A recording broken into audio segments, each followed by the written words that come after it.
Hi everyone, it's DJ. As you can see, I'm TDY again, as seems to be always the case. This week I would like to tell you a story about an event that occurred 2 weeks ago. It will lead to a discussion of a topic that is good to know for all reservists.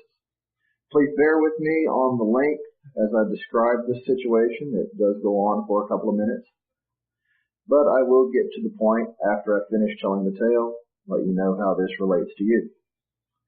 This story began with an email from a person at National Guard Bureau who had stumbled upon my website. This person, whom I will call Chief J, sent a message Friday morning, which I'll read right now. Hi, DJ. You probably mentioned this to me already, but in case you didn't, I ran across rcretirement.com, hosted by DJ. Just wanted to say I love it, thinking this is probably you. Well, naturally, since I like to be honest and can rarely resist a little flattery, admitted, I confess, yes, it's me. Thank you very much. Out of curiosity, since I'm a little nothing of a sight, how did you find it? Her response was this. I was Googling and researching a question someone posed to me with a smiley face, which is always nice. I admit it's nice that the site is starting to pop up in web searches and that people are starting to look at it to answer their questions. That is, after all, the whole point of it. But it's even more amazing that people are at higher echelons and are starting to reference this site. I replied with this. I hope you found the answer. Otherwise, I might have a topic for my next post. Oh.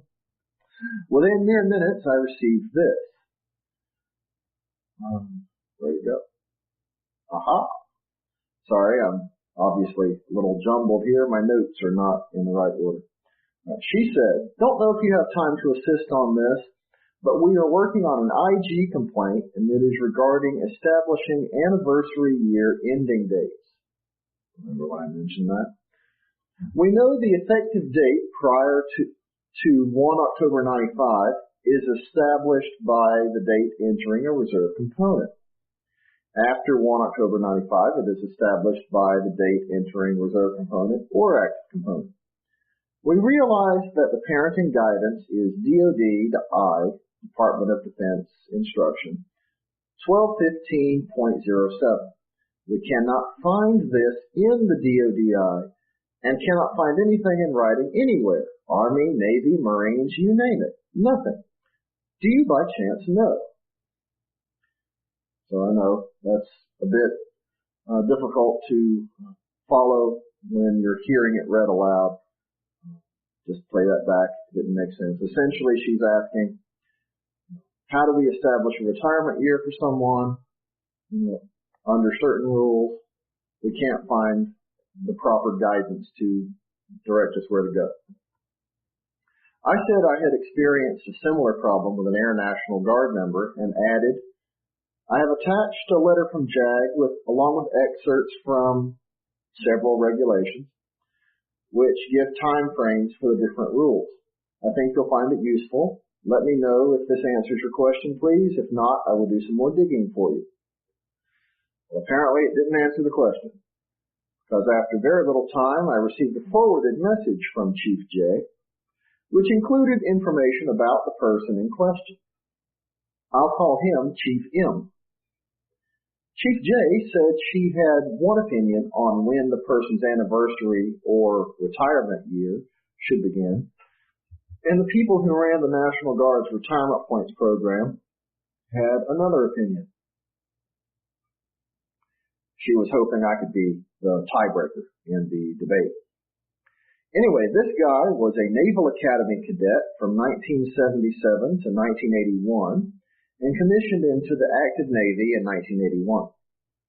In 1991, he went into the Navy Reserve and remained there for 10 years. He then got out, but 7 years later, in 2008, he joined the Virginia National Guard. NGB, or National Guard Bureau's RPAM, Retirement Points Accounting Management section, said that his year should begin when he first joined a reserve component. Chief J, when he first joined the Navy Reserve, which, same thing. Chief J thought it should begin when he joined the active Navy. I did a little digging into the rules for anniversary years and found, first of all, that there are a lot of them. Naturally, I already knew that since I work in this day to day, but it's always surprising when you open up a guiding regulation and find, oh my, look at all this. It's always a surprise. Secondly, I found one which fit perfectly with his situation. Just to be sure of what I was thinking, though, I also built his service history into my points database and played around with things a bit. Despite one small glitch which I noticed, everything about my theory worked out. I then responded to Chief J. Just to see things from all angles, I rebuilt Chief M's points history in my database so I could play with the codes, years, etc. I've attached the points worksheets for your reference, some reports out of the database. There are a lot of factors to consider. I was going to have to select the one rule that makes the most sense. In this case, I'm going to have to side with you on this one and say May 26th as the starting year for his end point for his anniversary year. Here is my reasoning for this decision.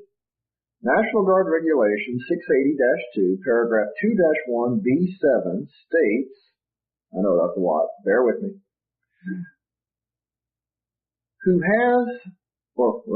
was in a service academy and had no prior service and was appointed as a commissioned officer from a service academy, the anniversary year is the date of appointment. This is clearly the situation for this individual. However, the NGR has a confusing term, which can easily lead to misinterpretation. See below. Paragraph 2-1, Bravo 9, exceptions. If an individual was A, inducted and after that service was assigned to a reserve component before 1 January 1969, the anniversary year is the date assigned to a reserve component in an active drilling status. B, inducted and remained on active duty and later assigned to a reserve component after 1 January 1969, the anniversary year is the date inducted. Still reading the email here. In this case, inducted is being used as a synonym for drafted. We even have a code for that status, A9, or draftee in any reserve component after 1 January 69 or before 1 January 69 and entering a reserve component after that date with no record service. Yes, that's actually the whole definition of that 2-character code is that. If the A4 code for active Navy were changed to A9, the anniversary year would adjust to 526 on its own, and he would have 20 qualifying years as a result. However, this person was not a draftee. He was an academy cadet. I believe RPAM, our points database, is a great tool whose business rules rarely go wrong, except for computing reduced retirement age, but that's another story. I also believe it's not taking the source of Chief M's commission into account and subsequently not applying the rules of NGR 680-2.